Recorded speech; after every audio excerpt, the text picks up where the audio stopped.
I'm still a two-time world champion, you know. So, like I said, it's levels. It's levels to this game, and I'm gonna go out there and show. And skills pay the bills, and that's what I'm gonna show. Do you feel over those maybe last couple of fights you lost your spite a little bit in there? I mean, you look different this time. You look very healthy. You're talking a little bit different. Right. Was it maybe the comfort of being a world champion? Yeah, of course. I always listen. When I did it before. When I'm a world champion, it's like I did it. You know, what else is there to do? That's kind of in my mindset. That's how it is. But now I'm always back hungry. When I don't have the belt, it's like, all right, I'm hungry. I'm back on my grind, and I want to get that again. And so for me, boom. Ooh, boy. Shoot. There you. Yeah, you ready? I'm ready. Let's go. All right. So let's dive in. So here we go. And what we want to dive into today is how do pro fighters get groomed for pay-per-view fights, right? But here's the twist. What we're going to talk about today is what role the gym plays in all of this. Boom. Boom. That's something that we hear a lot about, and people really don't have a grasp on it. So it's the perfect time to dive into it. Are you ready, Coach? I'm ready to dive into it. All because right. this is the day that we get to go into the behind the scenes of what a Regis Prograis, a Ryan Garcia, a Canelo Alvarez, an Anthony Joshua, the absolute step-by-step journey, and the role that the gyms play in this is important. So we're going to give you 6 of the top things that everybody who's operating a gym that harvests world-class athletes and some better practices. So if you're just a boxing aficionado and you really love the sport, then you're going to love this, because now you get the bite size, take it off, and understand what might be your journey coming in the next coming days or weeks to get yourself to the highest level. So Stacey, let's dive right into it. Let's do it. So let's talk about, so let's let's talk about team. Let's kick it off with team. Yeah, let's talk about the team first. The first thing that a fighter comes out of, just say for instance, for a hypothetical, I'm going to explain to you exactly the process of when a fighter finishes his amateur career and he's going into the professional ranks. Guess what? You're starting back at ground zero, right? Well, the reality is the athlete is just like being born again. So the first thing he has to learn is the person who's in his corner that really is in that position, who was first his boss, now becomes his employee. See, the coach, when you're an amateur, that means the coach is the guy in charge, just like in college basketball. When a guy is in college, the guy who's telling him what to do is the boss. But when that guy goes pro and follows him to the professional ranks, like if Deion Sanders follows his son to the professional ranks, right now Deion's the boss. But if he goes to the pros, his son will be the boss, because his son will be paying him. His son will be the guy who's in control. He will be in his son's ecosystem, finally. So that's the exact same moniker for a prize fighter. They start out as amateur boxers. Now they go to the professional ranks, and they are the boss. And with no experience, they have to learn how to build an ecosystem. So what are the components of that ecosystem? So go ahead. Yeah, you took the words right out of my mouth. So it sounds like it's an absolute 180 role reversal. Yeah. In that relationship now. Yeah, it is. So yeah, it's a whole different ball game. So let's go in. Let's dive. Is audio good? Yeah. Are you good? All right.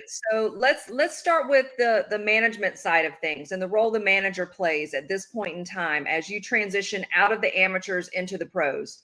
Yes. So the first thing you want to do is make sure that you have someone who's going to really speak on your behalf. And we call that person the manager. And the manager is going to do a multitude of things. First, he's going to make sure that you have a smooth path.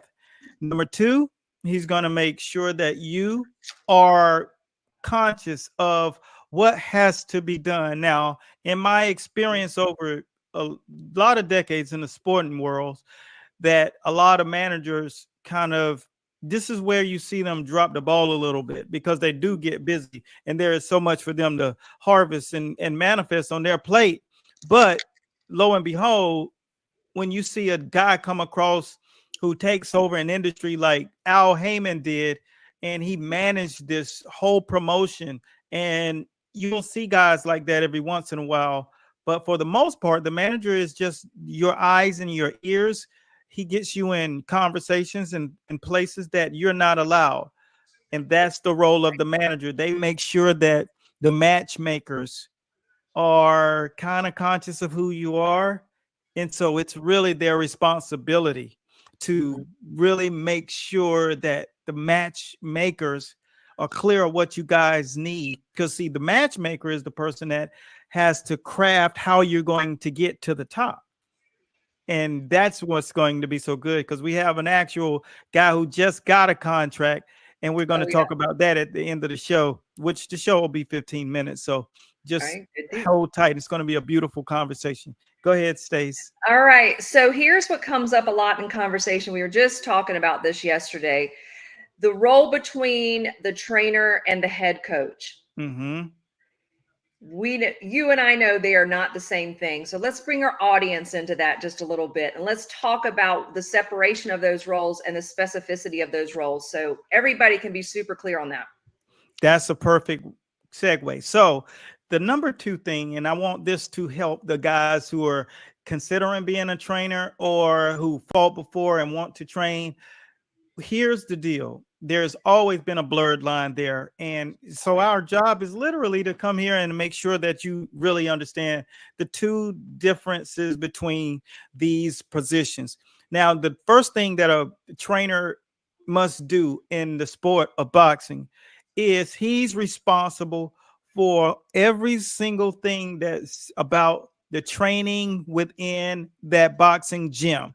He's responsible for making sure someone's on those mitts, making sure that the skills are being developed and the techniques are profound.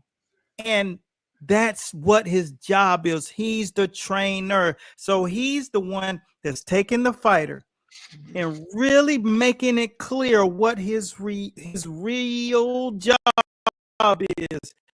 The reality of a fighter comes to life when he first is in the posture and he's laid in front of his trainer. Excuse me for lack of a better word. He's not laying in front of his trainer, but he's in front of his trainer, and that's where it starts to come in to play everything that's relevant for him to do and know and why. And that trainer is controlled over this playbook. This is what he has to do. So that's what you have to do. Why? Because when he passes that guy off to the next guy, because most people think if you are his boxing trainer that you are his personal trainer. Those are two different things. So the trainer, he's responsible for what is going to be the actual step-by-step inside of the training regimen for his boxing, because the person he answers to is the next guy in line, and that's the coach. And that coach takes him from that trainer, and when he gets him to the ring, the coach is the guy who's going in here and making sure everything that trainer has done and that personal trainer who's developed him has truly done without overdoing it. So what the job of the coach is he's the overseer. So he pays attention to if the trainer is overtraining him because of the product that he's now received to put inside of that boxing ring, and coaches this guy to do what he's going to need to do on the night of the fight. That is the sole responsibility of the coach, to oversee what the trainer is doing and what the personal trainer is doing. And it's up to the management team to make sure that the other positions are filled. And that's nutrition coaches and personal trainers, people who are specialists in their areas. And the next person, the cut man, right? Cut man. The cut But go man. ahead. Did you have any questions after No, that answer? I'm glad that you brought that clarity, because when it comes to oftentimes that line is blurred between coach and trainer. And Yeah. for everybody to understand that coach, it is that overseeing role, Yeah. both You're in right. the gym, and we can probably have a separate conversation of how it works in the corner on a fight night. But right now, today's focus is working on getting that fighter on that pay-per-view card.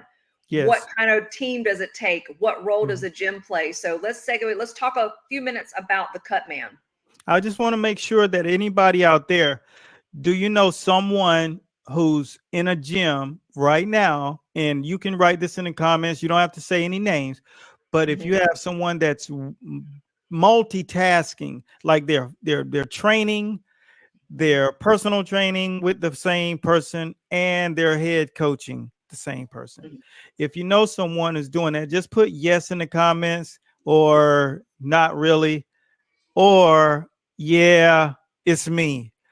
Yeah. Because see, that's not how a business is set up. So if you know someone, make sure you drop down in the comment boxes yes or no or it's me. Because what we want to do is to shine a light and give you an olive branch. Yeah. We don't want you to be in that position for long, because what our job is to do is make sure that you know how to get a guide to pay-per-view. And if you do these things the right way, then you'll get them there. If you don't, you'll always find yourself in a position like our guy right here, Regis Progress. To be a 3-time champion, that's, you know, it's for me, it's nothing gonna get in my way of being a 3-time champion. Yeah, but the only thing that was getting in his way before was his name was Devin Haney. That's why he has to get to the title again. And it's not that easy. Once you get there and you lose, more of a blueprint is out there on you. So these positions are very important. So go ahead, Stacy. What were you going to Yeah, say? so let's talk just a moment about the cut man and the role of that individual that they play in the camp. There are a couple of kinds of cut men, right?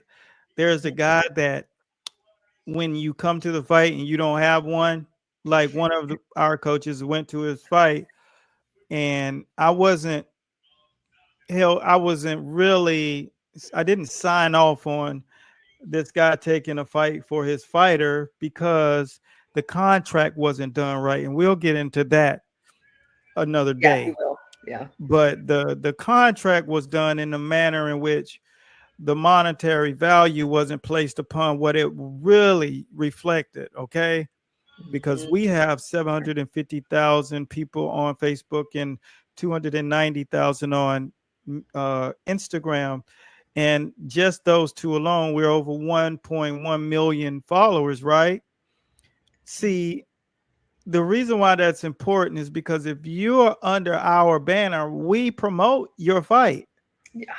And so you're going to have more pay-per-view sales. Therefore, that's going to reflect your pay. So if the guy was making $15,000 to $25,000 to fight on the card because it's pay-per-view, but getting the lion's share of the pay-per-view buys, and we out of that 1.1 million, let's just say 35,000 people decide, that's less than a fraction of a percent decide to buy, which they will, because when a pay-per-view is $24 or less, you'll find a spike in purchases because most people's budget is in the $20 range.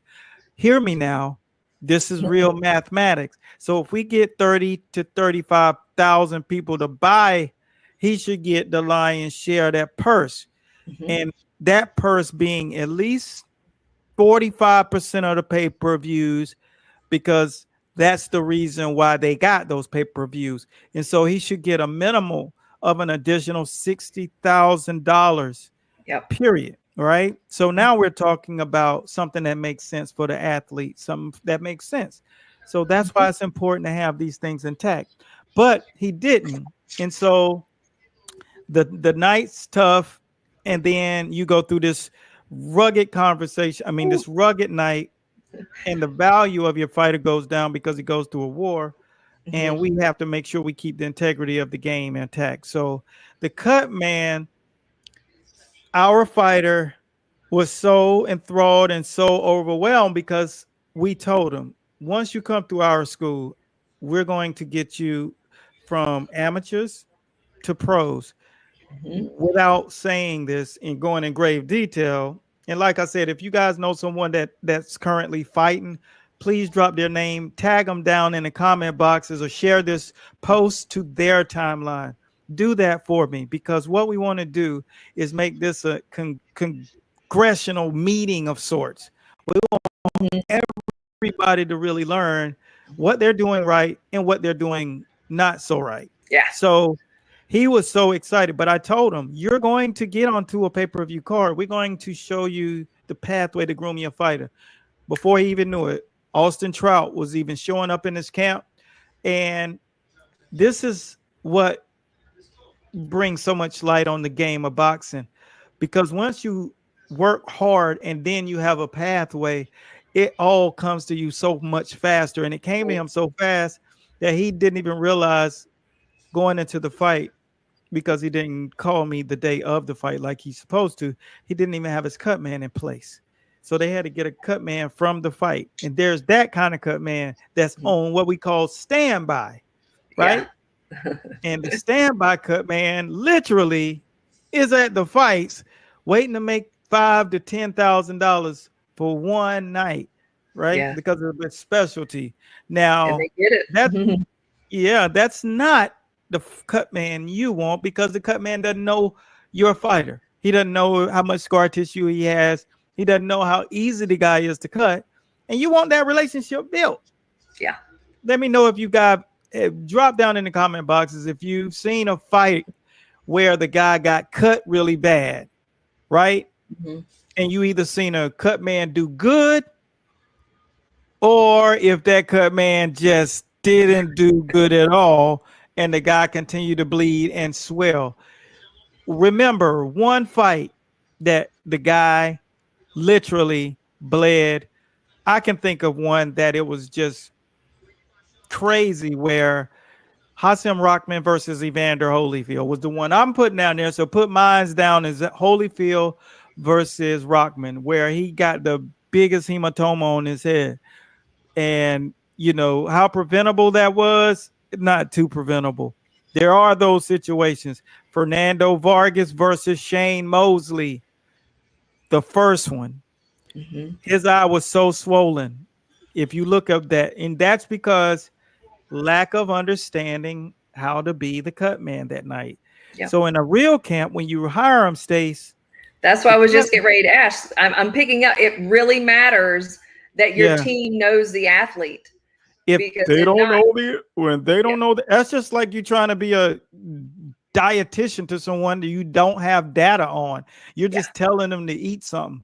So they're literally there because you got to have a cut man there. But when you go into this thing, you want the cut man to know who you are. He know your habits, because they are real specialists. They know how susceptible you are to bleeding. If you've eaten Tylenol or ibuprofen before the fight within a 24-hour period, your blood is going to be thin, so it's going to run more rapid. They have built a relationship with you.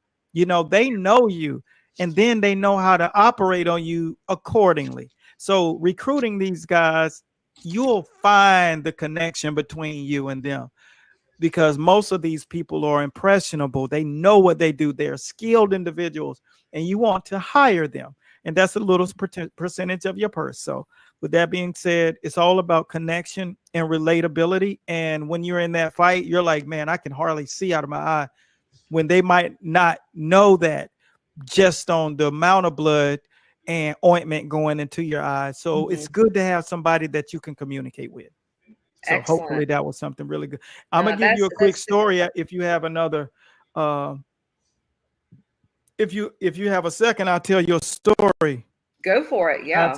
Let me see. My man said, Donnell Haynes said he's seen both great and terrible cut men.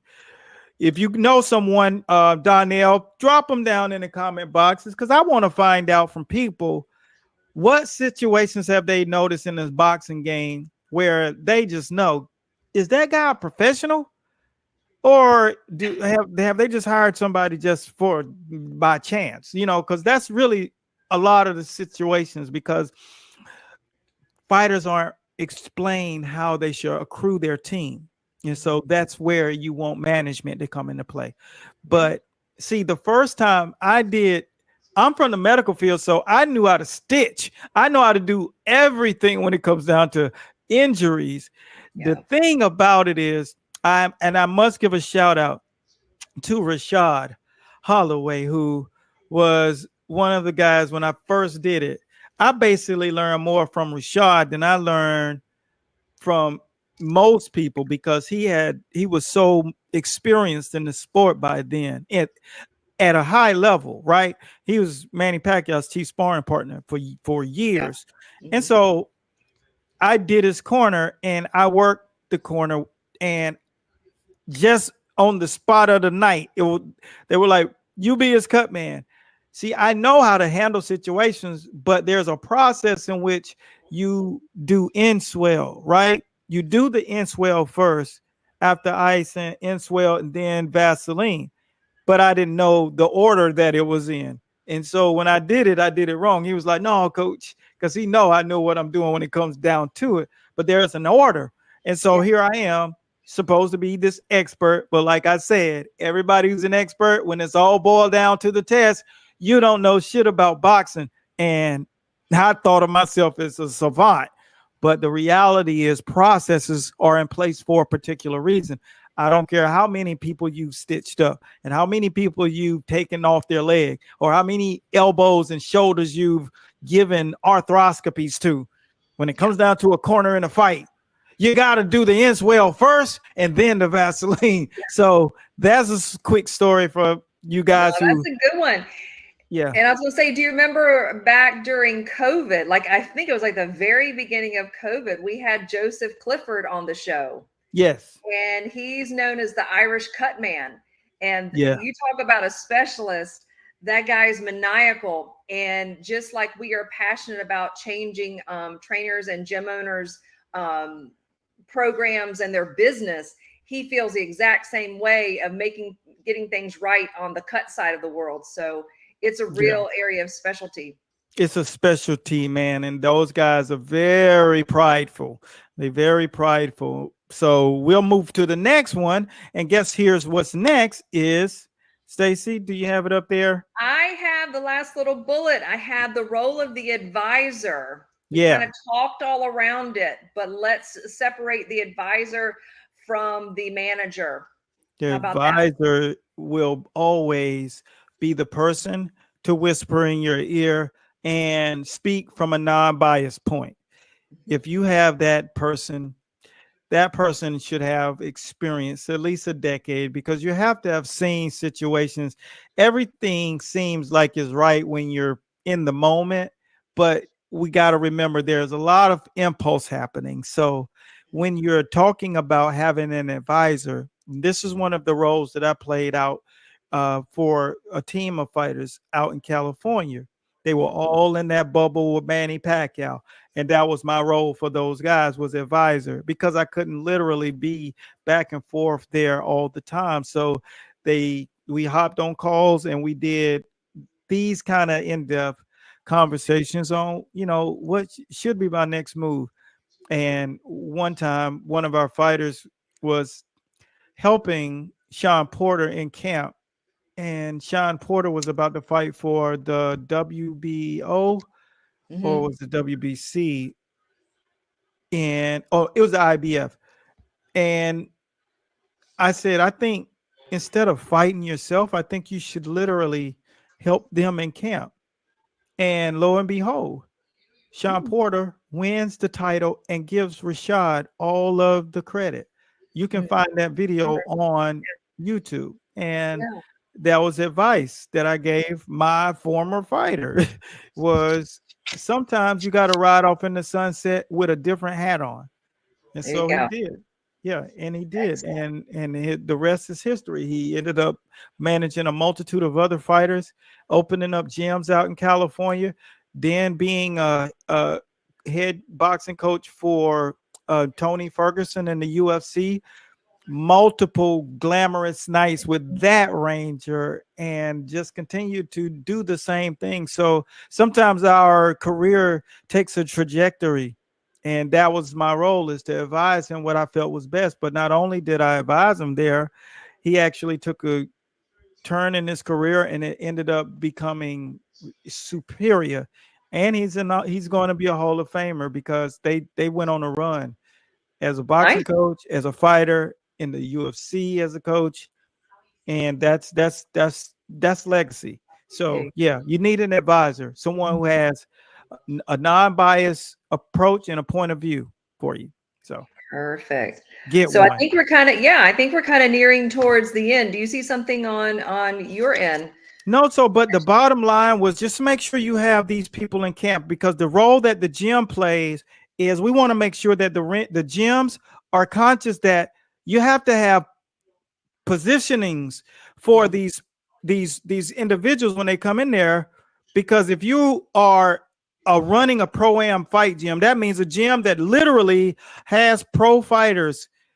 And you don't understand, because our gym, the guy who owned a gym back in the day before I got my gym, was very just loose with that. He just really was like on a buddy system, and he didn't want to be. He just didn't have time. He used to play NFL football for the Miami Dolphins and the Vikings. Special shouts out to Tim. I know you're watching, Tim. And that was, to me, what I figured out that needed to be in my book, was how to run a gym operation where it's fair for everybody, that the fighter. So no, let me know in the comment boxes if there's a fighter at your gym that's on the buddy system. He's literally making money, real money. I ain't talking about a guy making $100,000. I'm talking about real money, like 100, 200, 300,000 and more a fight, but he has a regular membership.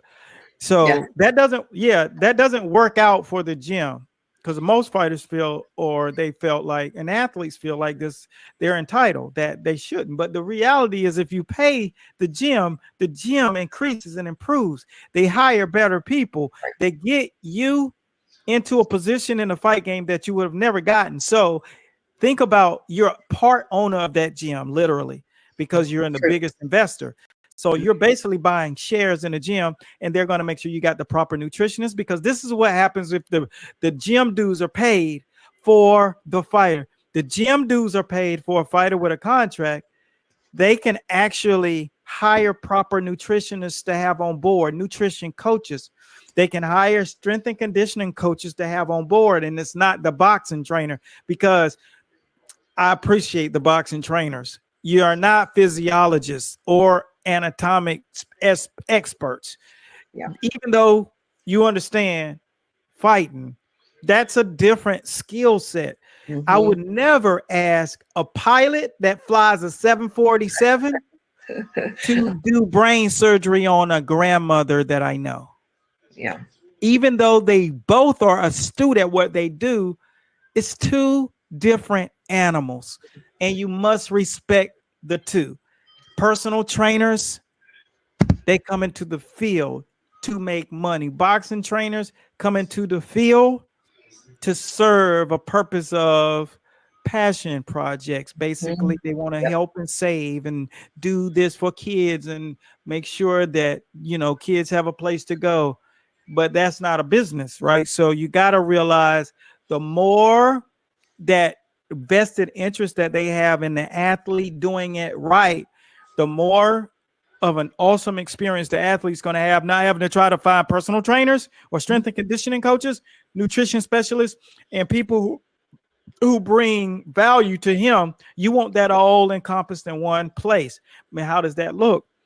Yeah. Type champion, and you can go and get more information on having these things done right. Type champion. All you do is go to that page and listen to that video, and that's where you learn what is required. And if you get this, that prepares you for that pro-am gym, right? So that's perfect. it. How many people got a gym membership that at a boxing gym? I see my man here. Let me see Daniel. The trainers in my gym, wear so many hats. I agree with you. There should be specific dedicated jobs that each of us do.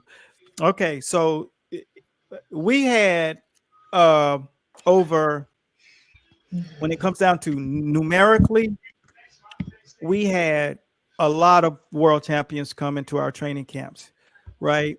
And then what we did realize is that we could really make this thing really great if everybody has a role. So my coach and mentor understood how important that was. There were 14 coaches on our team, our staff, and I can name them all, but I'm not going to. I actually got a video that I did that. And if you want to hear it, then just type the word coaches down in the comment boxes.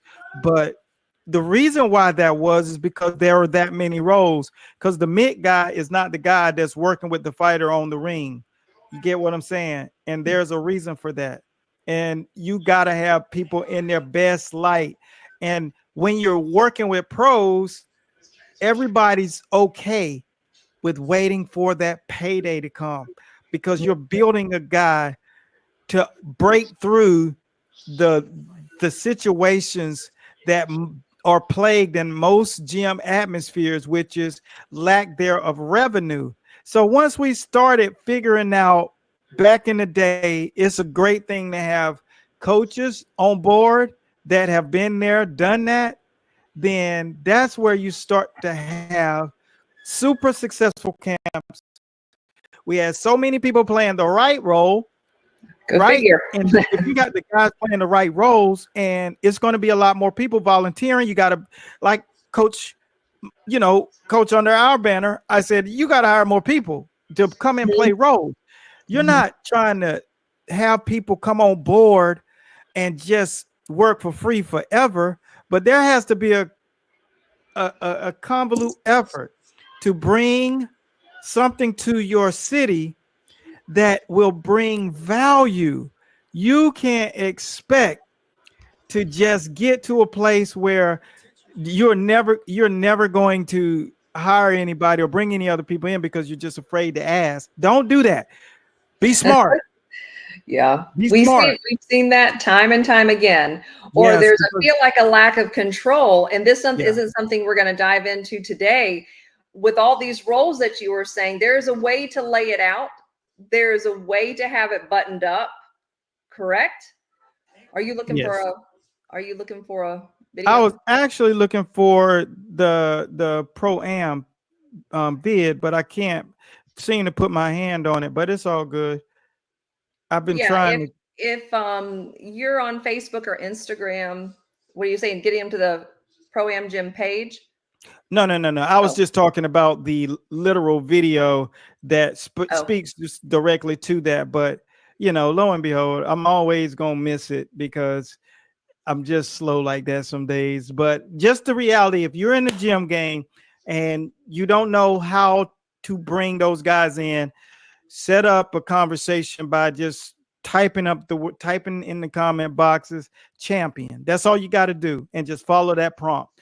And we'll show you what you need to do, give you behind the scenes on how it's done the right way, and it's going to be so worth your time to do this. But this is just a snippet of what you guys should look for in the gym game that is really going to serve you when you talk about coming into this place and having the operations in place, that you're working with these athletes and stuff. Now, this is the video that I'm talking about.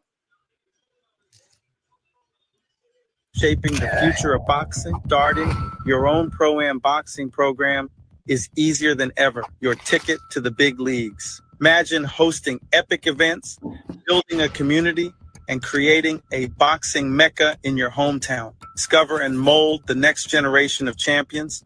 This is about leaving a legacy and changing lives. Whether you're a former fighter, a fan, or an entrepreneur, this is your chance to step into the ring of opportunity. Don't let this moment slip away. Make your mark on the boxing world and turn your town into a powerhouse of pugilistic talent. Bells ringing. Bam. And Yeah. so that's it. That's kind of it. Just knowing that you can turn your thing into a boxing mecca is the key. So hopefully you guys got something from this, a little value. And hold on one second, my man, for sharing these gems with us. Absolutely. Check out Champion. So it's on YouTube. Donnell, you got to go over to Instagram or Facebook to type that. It doesn't operate on YouTube, but we will definitely, if you could go over to Master Boxing on Instagram. Most YouTubers don't have Instagrams, but I'm gonna put that. Go there and then type it on your profile. Go to @MasterBoxing on Instagram and type champion or Facebook, and you'll get a notification and you can go directly to it, man, and just learn exactly what you need to do and continue to grow and help us build this next generation of fighters up, because we got a little something for you. We got a little something for you coming, man. So y'all stay tuned. Keep it locked. This week is going to be fire. Trust what I'm saying. So everybody who's in the gym world, you focusing on building these world championship level class fighters. We're going to let you put your executive hats on. That's all I'm going to give you right now today. And if you want to learn what's coming, boy, because it's coming, make sure you lock it in with us this week coming up. We will bring the smoke. So enjoy the fights tonight and get your gyms ready, because everybody that's running a fight gym is going to be at the top of the food chain. And don't you guys forget it. Until next time, continue blessings, and make sure you let us know where you watching from. Put it down in the comment boxes. We want you to represent your city. So drop it down below, and we'll see you next time in the Winner Circle group over on Facebook. Thank you, Stacy, for helping us out. Absolutely. And yes, man. Such a good thing. My man Paul, special shouts out to Coach Harabber out in Aussie. Peace.